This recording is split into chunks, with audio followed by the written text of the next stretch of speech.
Hello বন্ধুরা, তো আজকের ব্লগে তোমরা সবাইরে স্বাগতম। তো আজকে এই দেখো গোলাপ ফুল নিয়ে আইছি। তো তোমরা বাড়ি তো কি এরকম গোলাপ ফুল করতে চাও, এরকম সুন্দর সুন্দর গোলাপের বাগান, তো অবশ্যই আমার 2-3টা টপিক শুনো।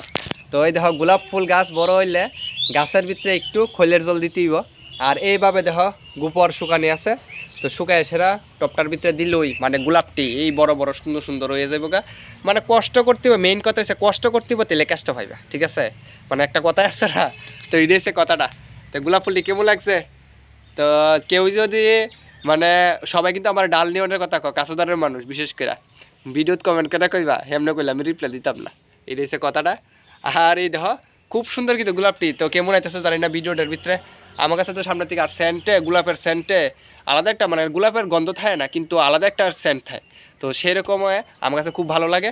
আর এদিকে দেখো এদিকে আরেকটা গাছ আছে, এটার ভিতরে দেখছো নি কয়টি গোলাপ আছে? তোমরা সবাই গণ দেহ, গোলাপ গণ কয়টা আছে, এটা হচ্ছে কথাটা।